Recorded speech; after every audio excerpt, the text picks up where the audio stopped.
حضرت جابر نے بیوی سے کہا اللہ کے رسول بھوک کی حالت میں ہے، اپنے گھر میں ایک بکری کا بچہ ہے اور آٹا گھر کے اندر ہے، ایسا کرتے بکری کے بچے کو ذبح کر دیں گے اور آٹے سے روٹیاں پکا لیں گے اور حضرت کی دعوت کر لیں گے، حضرت کو بلا لیں گے۔ لیکن حضرت کا معمول تو یہ ہے کہ حضرت اکیلے آتے نہیں، حضرت کے ساتھ تو کوئی رہے گا، تو اس لیے حضرت سے کہہ دینا رجل او رجلان، ایک آدمی یا دو آدمی لاؤ، یہ بھی بخاری کی روایت ہے۔ دوسری جگہ بخاری شریف کی روایت میں ہے کہ نفر چند لوگوں کو لے کر آنا۔ دے دی حضرت جابر نے دعوت۔ حضرت جابر پہنچے گا، یا رسول اللہ آپ کی حالت کو دیکھ کر میں گھر گیا، یہ مشورہ ہوا، آپ کو دعوت ہے اور آپ کے ساتھ چند لوگ لے کے آنا۔ آپ نے اعلان کر دیا پورے خندق والوں تم سب کو جابر کی دعوت ہے، 3000 کا مجمع ہے، 3000 لوگ، اور گھر میں کھانا تو بچ گیا 10 لوگوں کا۔ اب تو اگر مسجد میں 10 لوگوں کی جماعت رہی اور گھر والوں نے ایک سفیر کا مسجد میں اس کو لا لیے، باجی نے پہلی 10 پلیٹاں بھیجے تھے، ایک پلیٹ مانگنے آ گئے، کیوں جی تم نے تو 10 ہی بولے تھے، یہاں 10 میں 11واں پچنا مشکل ہے، اور وہاں پر 10 لوگوں کا کھانا ہے، 8-10 لوگوں کا، جس میں 3000 کی دعوت ہے۔ آ کر بیگم سے کہا تو بیگم کی زندگی میں بھی دین تھا، اگر بیگم کو دین زندگی میں اگر بیگم کے رہے گا تو پھر انسان کے گھر کا ماحول بہت شانتی کا رہے گا۔ اگر گھر میں عورتوں کی زندگی میں دین ہوتا ہے تو گھر میں دین آتا ہے، عورتوں کی زندگی میں دین کا ہونا ضروری ہے۔ مرد کچھ بھی ہو، ان کا دین گھر کے باہر کا ہے، عورت کا دین گھر کے اندر کا ہوتا ہے۔ وہ عورت کہنے لگی تم نے ایسی دعوت کیسی دے دی؟ فرمایا دیکھ میں نے تو وہی کہا جو تو نے کہا، جیسی دعوت دینے کا بولی تھی ویسی دی، لیکن وہ اللہ کے رسول نے دعوت دے دی سب کو۔ تو عورت کہنے لگی پھر کیا ٹینشن کی بات ہے، حضرت نے دی ہے، حضرت دیکھیں گے۔ آقا نے جابر سے کہا دیکھ جابر، ہانڈی پکا، ہانڈی کے اوپر ہانڈی کو چولہے کے نیچے مت اتارنا، بلکہ اسی کے اوپر گوشت سالن پکنے دینا، اور روٹی ڈالنے کے لیے پڑوس کی عورت کو بھی بلا لینا۔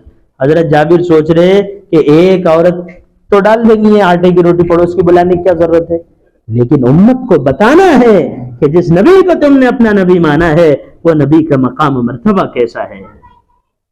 اب صحابہ کا کام تو ایسا تھا جو نبی نے بول دیے بس وہی کریں۔ اللہ کے رسول صلی اللہ علیہ وسلم آئے ہیں اور اللہ کے رسول نے اپنا لعاب یعنی تھوک کو اس سالن میں ڈالا، یہ بھی بخاری کی ایک روایت ہے، اس میں لعاب میں آپ نے ڈال دیا، اور پھر اس کپڑے پر جہاں روٹیوں پہ آٹے پہ کپڑا تھا آپ نے اس پر کچھ دم کیا تھا، اور اس کے بعد آپ اپنے ہاتھ سے نکال کے دیتے رہے۔ آپ صلی اللہ تعالی علیہ وسلم اپنے ہاتھ سے نکال کر دیتے رہے، یہاں تک کہ سارے کے سارے لوگوں نے کھانا کھا لیا۔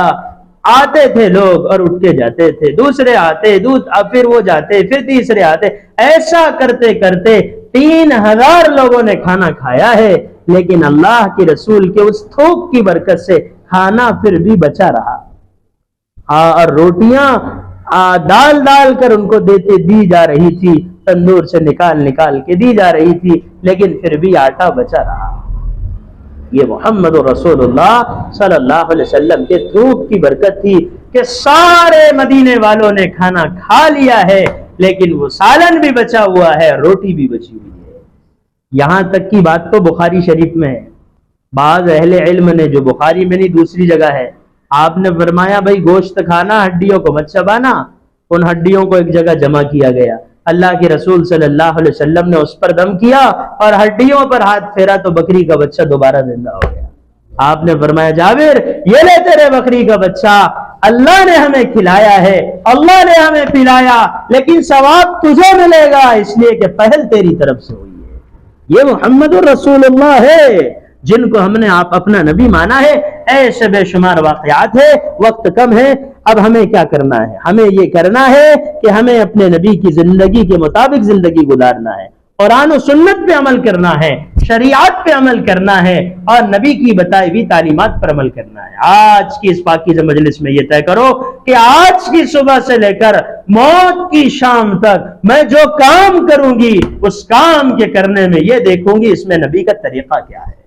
کوئی کام ایسا نہیں ہوگا چاہے وہ کوئی بھی کام ہو جب تک میں یہ نہ پوچھ لوں کہ میرے نبی کا طریقہ کیا ہے۔ میرے شوہر گھر میں آئے، میں دروازہ کھولنے کے لیے جاؤں تو مجھے شوہر سے کس طریقے سے جانا ہے، وہ بھی نبی کا کیا طریقہ وہ معلوم کرنا پڑے گا کہ جب شوہر گھر میں آئے تو اس کو مسکرا کر دیکھو اور شوہر بیوی کو مسکرا کر دیکھو۔ یہاں تو شوہر گھر میں آتا تو وہی منہ پر 12 بجے، کیوں؟ نبی کی زندگی پتہ نہیں، نبی کا طریقہ معلوم نہیں، اس لیے یہ زندگی کو سیکھنا پڑے گا اور اس کے مطابق زندگی گزارنا پڑے گا۔ اب یہ زندگی کیسے گزرے گی، اس کے لیے 2 کام کرنا پڑے گا۔